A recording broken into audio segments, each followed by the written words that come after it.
Hi everyone, my name is Danielle and today I will be presenting on scroll depth. So I just wanted to start off by defining the word metric, and I wanted to do this because this class is really focused on metrics and this presentation as a whole is really focused on metrics, so I just thought it would be a good place to start for today. So a metric is just a unit of measurement. In public relations and digital marketing, we use metrics to see what actually happened. So, for example, a metric might tell us how many times a brand was mentioned in the media or how many people visited a site. It's how we measure results, so we're not just guessing. And one specific metric I want to focus on in my presentation today is scroll depth, as I mentioned before. So scroll depth tells us how far users scroll on a website.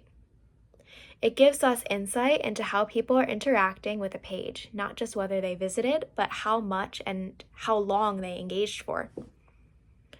It's especially helpful for understanding content visibility and user behavior. If people aren't scrolling far, it might mean the content isn't engaging enough, or that the layout is pushing them away. So just to give some real world examples of scroll depth and how it can be applied in a regular job or a regular website. So I just want to look at first a news site. So a news site might use scroll depth to see how far people read into a story. If users only scroll about 25% of the way down the page and then they leave, that might be a sign that the story isn't interesting enough, or maybe the intro is too long, or something is pulling them away, regardless of what it is. And you could also use scroll depth for a shopping website. Some common examples would be maybe Amazon or Target, but really you could use it for any shopping website. So if you used it for a shopping website, scroll depth might track how far users scroll through a list of products.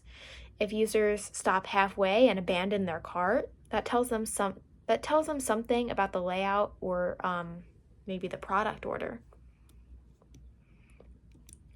So now scroll depth is one of many metrics.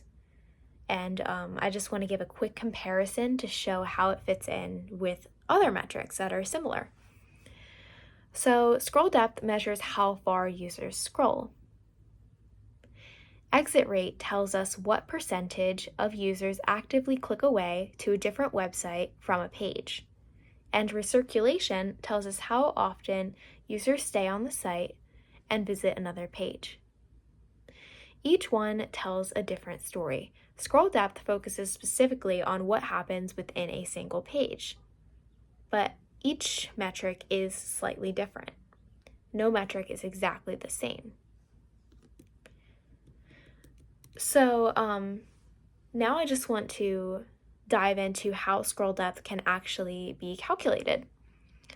So scroll depth is usually measured as a percentage of the total page height, and here's a simple formula to measure scroll depth. So a formula you can use is scroll depth percentage equals furthest scroll point divided by total page height times 100. And for example, if a user scrolls 1/4 of the way down a page and leaves, that's a scroll depth of 25%. And as a general guideline, a good scroll depth is between 60 and 80%, and a low scroll depth or a bad scroll depth is below 40%. And something like that might be a red flag and something that you want to maybe address within your organization. So there are some tools that companies use to track scroll depth, and these include but are not limited to Google Analytics, Google Tag Manager, Hotjar, and JavaScript. All of these can help you see exactly where people stop scrolling and where they drop off, which is, of course, very, very helpful if you're measuring something like scroll depth. So scroll depth is especially useful for any company or organization that works primarily in the digital space. It's helpful for news outlets, blogs, online stores, social media content, and really anyone with a content-heavy website. These platforms benefit the most because scroll depth shows what users are actually reading or engaging with, not just what they clicked on. So why is scroll depth important? Scroll depth is important because it helps us analyze the effectiveness of web pages. We know how far users are scrolling. So if we know that, we get a better sense of what's working and what maybe isn't.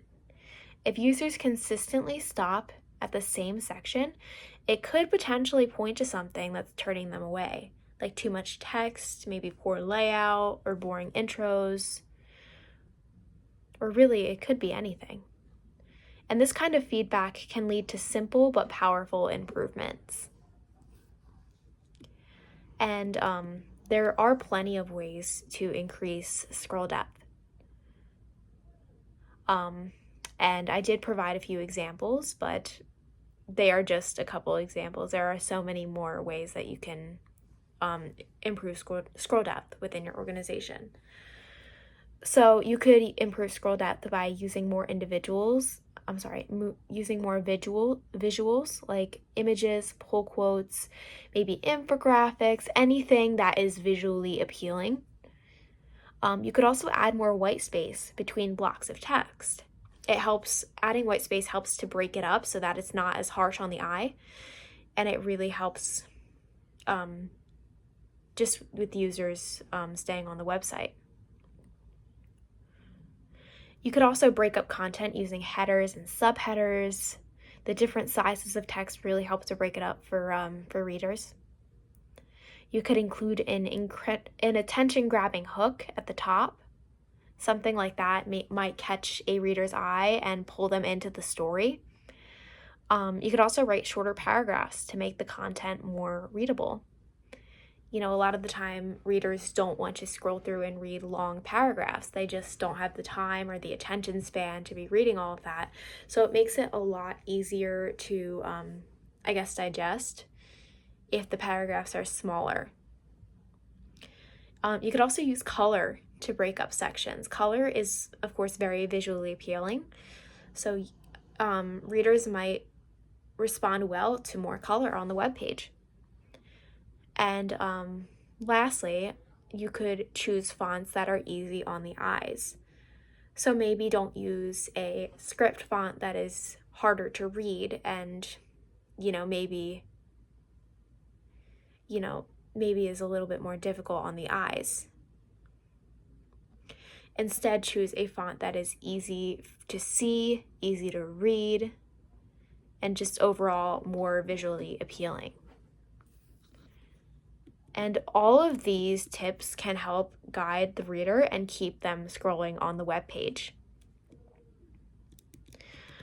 So just to give a little conclusion of what I talked about in this presentation, scroll depth is a simple but valuable metric that tells us how far users scroll on a page.